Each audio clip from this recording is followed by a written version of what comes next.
Hi, my name is William Mays, and I'm a DUI attorney in the state of Michigan.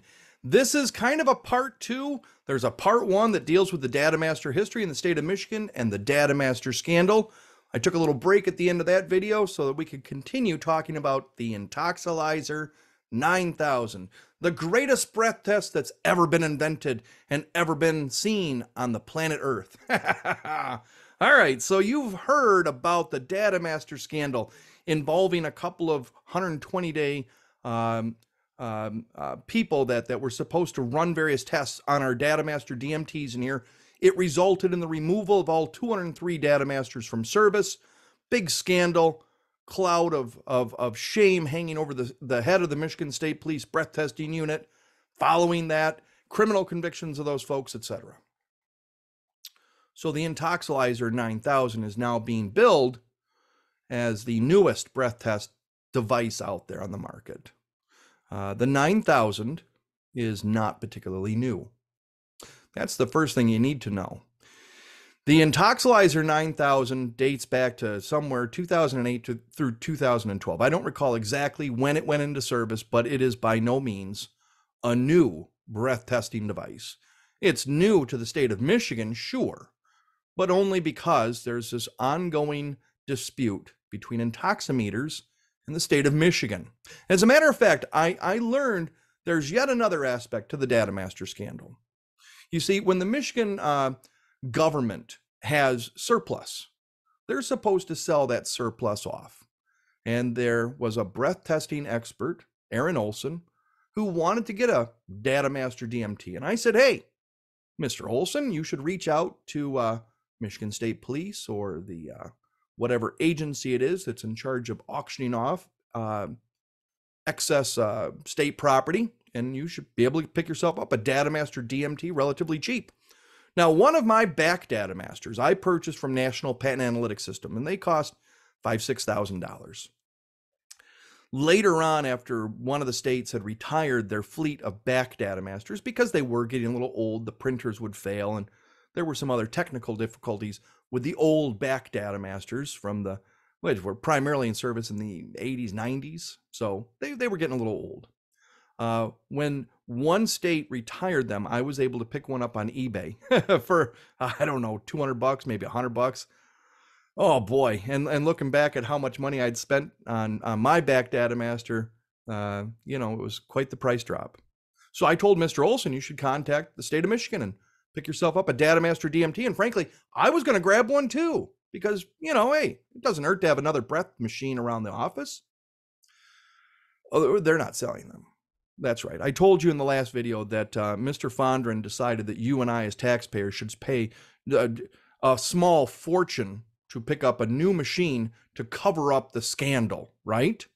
So you and I are paying for that. And they're not going to sell the surplus property because there's potential litigation. These Data Master DMTs that they've retired are valuable. Oh, and they came up with another excuse too. You might be able to access data, sensitive data on these machines that's in the memory. Well, it turns out that the memory can be wiped. So there's absolutely no reason why these Data Master DMTs shouldn't be for sale. And you know what? Call up your state rep. Call up if any of you are watching this video and you know the people that are in the know, tell them that they need to sell those, because I want to buy one. Mr. Olson wants to buy one. There's a whole bunch of people out there that want to buy one. And for them to try and hide this because of their scandal, shame on them. Anyway, so the Intoxilyzer 9000 is not a new machine by any means. And I told you about the scandal with the Data Master DMT. There was no possibility of a Intoxilyzer 9000 scandal, is there? Oh, yeah, there is. Colorado, 2017. Let's take a look at the article. Thousands of Colorado DUI convictions could be in doubt amid forgery allegations. May 2nd, 2017. Colorado DUI results challenged. Former lab tech says signatures forged to certify machines. June 13, 2017. Colorado judge, breath test evidence in DUI cases, quote, something other than truth. That's right. Intoxilyzer 9000 had an almost identical scandal in Colorado years before Michigan had its data master crisis. And it was virtually the same issue. Forged and fabricated certifications. And yet we purchased the Intoxilyzer 9000. How much confidence do you have in that device now that you know? Now, I am on the board of the Michigan OWI Attorneys Association, and they have sponsored several seminars to try to teach us DUI attorneys how the Intoxilyzer 9000 works. And currently, right now, we are trying to get as many materials as we possibly can to ascertain what data we can collect. You know, the XML data in the data master was hidden for almost the entire life of the machine. And Patrick Barone, an attorney out of Birmingham, came up with a pretty good list of requests that we should ask for, generically speaking. There's another attorney at the Michigan OWI Attorneys Association who was able to get copies of the manuals. The manuals don't go into any specific information. Keep in mind, we had to retrain every single officer that's going to do a breath test in the state of Michigan. We had to retrain them to use the Intoxilyzer 9000. And yet the new materials, the written materials, don't even talk about the Intoxilyzer 9000. They were written before they were convinced that they were buying the Intoxilyzer 9000. It's a generic manual regarding breath testing. I have a client who just 2 weeks ago was taken into custody by the police on suspicion of drunk driving. The officers had to drive him to a police department that had an Intoxilyzer 9000. And the officer looked at his partner and said, I've only done this breath test on this new machine one time. Can you grab the manual? That does not instill a lot of confidence. Client, meanwhile, is like, wait, whoa, what are we doing? They had no idea. So anyway, we are currently in the process of trying to get as much information as we can. And we've reached out to attorneys in these other states. What data is available? And maybe the level of aggressive litigation or DUI defense in some areas where the 9000 is in service, maybe they're just not asking for that information. I don't know. There have been attorneys from some of the other states where they've got a high degree of aggressive DUI defense attorneys that have reached out. But we are still in the process of trying to ascertain what we need to defend our clients with the Intoxilyzer 9000. What I have found, though, is that, number one, the Intoxilyzer 9000, for whatever reason, seems to be suffering from more RFI, radio frequency interference detected error warnings. And recall that I told you that the Data Master DMT had flow rate and alcohol graphing software on it that was disabled intentionally by Sergeant Perry Curtis when he was in charge. Well, the Intoxilyzer 9000 does have this graphing software, just like the Data Master DMT, and it was not hobbled. So it is still intact, and we are now getting printouts of the breath alcohol curves along with flow rate. Now, I had a strange case where a person had to blow 11 or 12 times, wasn't able to get a good enough sample. And I'm told by an attorney from the other side of the state that when he was able to practice on this device, that it was difficult to blow into the machine, that somehow the breath tube is more restrictive than the Data Master DMT. I don't know if that's true or not because I haven't had an opportunity to play with it. And of course, these folks, unlike John Fusco, they will not sell us an Intoxilyzer 9000. Let me back up just a step there too. Intoxilyzer 9000 is produced by CMI. Years ago, there was source code litigation. These defense attorneys wanted to get together with their expert witnesses and go through the actual computer language to ascertain whether or not the source code was actually doing what it was supposed to be doing. There's a basis for this.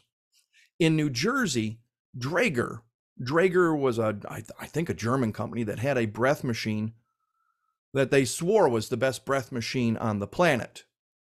And defense attorneys were able to get the source code to that. What the Draeger basically did was it combined infrared breath testing with the sort of testing that's used by preliminary breath test devices, which is a platinum black at alcohol absorption on a chemical basis, oxidization. It would take these two things, and they had to be within a certain degree of one another in order for the breath test to be accurate or considered acceptable.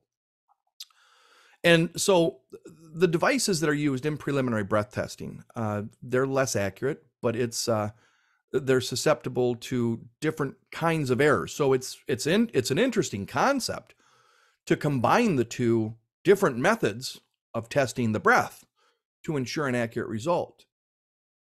But the New Jersey attorneys were able to find out through source code litigation that the preliminary breath testing side of the Draeger was not actually doing anything. It was a useless add-on, because the source code told it that if it came up with a wrong result, if the results did not agree, then it should adjust the preliminary breath testing aspect of the Draeger.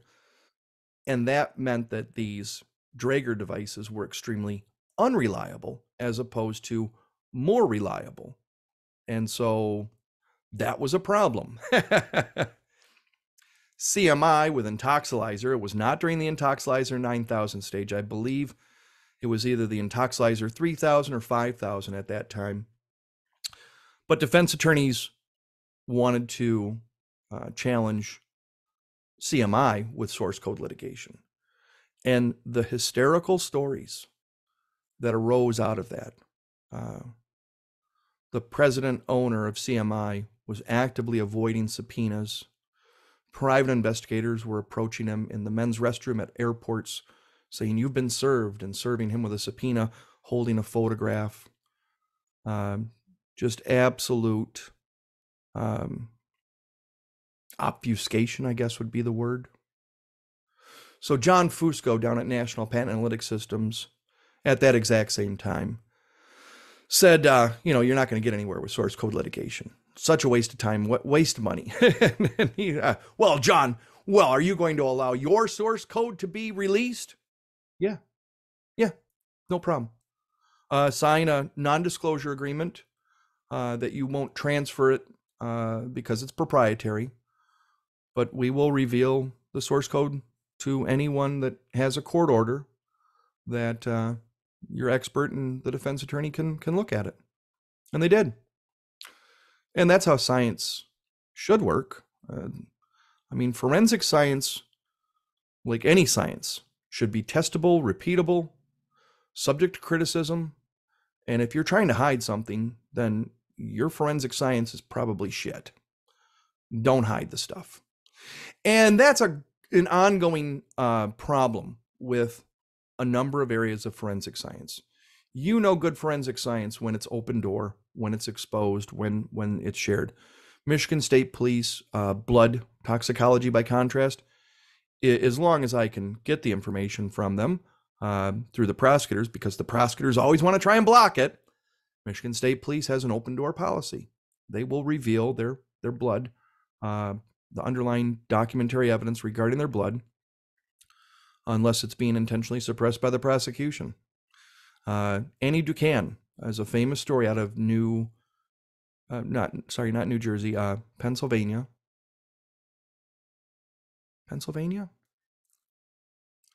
I'm drawing a blank here.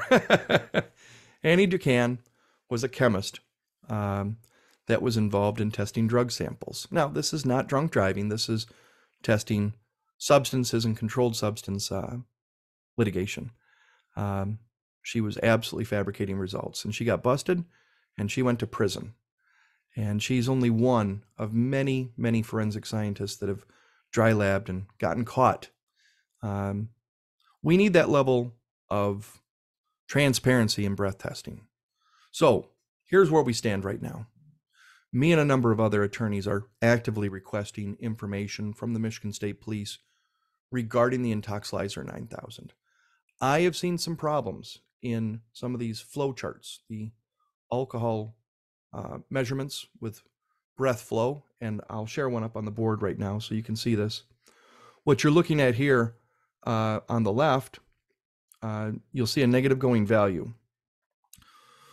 When a person blows into a breath machine, their breath, the alcohol on the breath, should constantly increase. This is because as you blow longer, you're getting deeper lung air. The number should never decrease.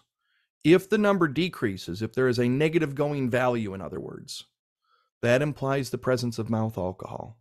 If you take a simple small sip of beer and then blow into a breath machine, whether it's a Datamaster DMT, back Datamaster, Intox 9000, doesn't matter.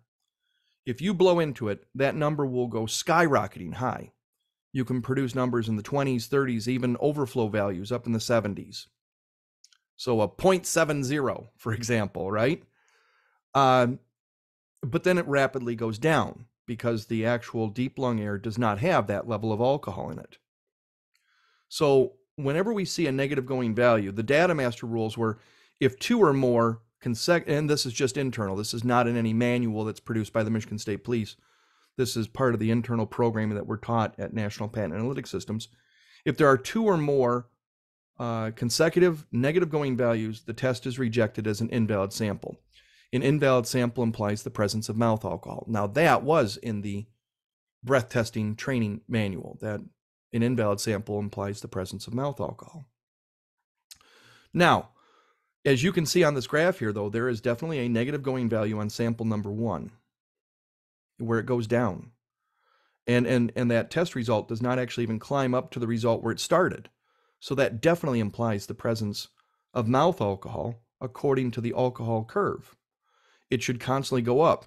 As you see in sample 2, it goes rapidly up, almost immediately up, plateaus, and then continues to gradually increase. You want to hear the shocking thing about that? It was rejected as an invalid sample. Sample 2 was rejected as an invalid sample. Make it make sense. I have no explanation for it. Sample 2, in my opinion, appears, at least visually, to be a proper breath test. Sample 1, in my opinion, shows an invalid sample.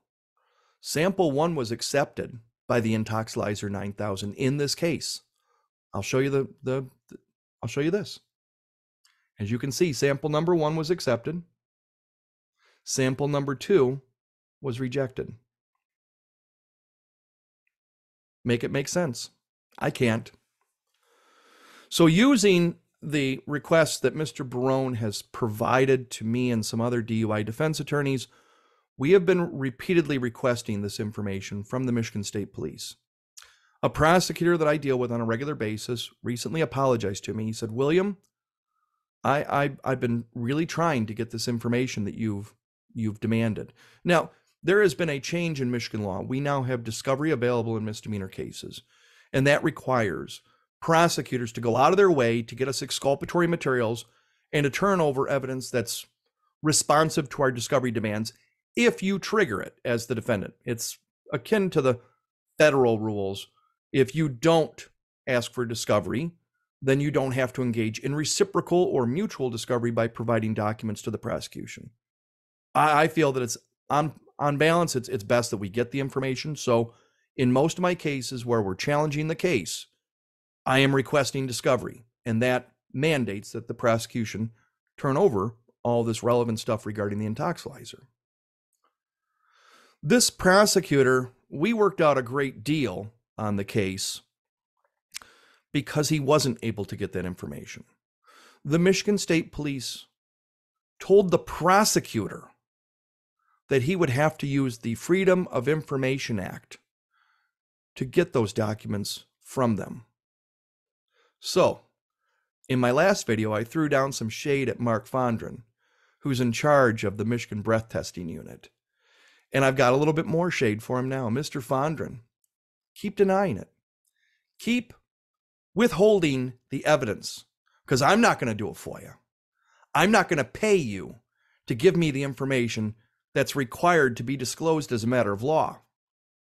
I'm just going to keep kicking ass on cases and getting breath test results suppressed, Mr. Fondren, because you're not giving the documentary evidence to the prosecutors. And as I said before, forensic science dictates that transparency is king. And you're not being transparent. Again, are you? Should add, just as one final taunt to Mr. Fondren, so that people kind of understand the character of the person that we're dealing with here. Shortly after all 203 data masters were removed from service, Mr. Fondren had a top secret meeting with prosecutors at the Prosecuting Attorneys Association of Michigan. It took them 7 or 8 months to reveal what was said to those prosecutors in that closed-door meeting between Mr. Fondren and those prosecutors. But we got it. We got that information. And at about that time, every single judge started granting our motions to suppress. And they're going to continue to do it, Mr. Fondren, until you turn over the documentary evidence. Anyways, thank you for listening, everybody. I hope you found this informative. I will update it. I will probably delete this video in the future once we've gotten enough information where I feel like I can talk competently about what's actually going on in the Intoxilyzer 9000 after we get that documentary evidence. Thanks again for listening.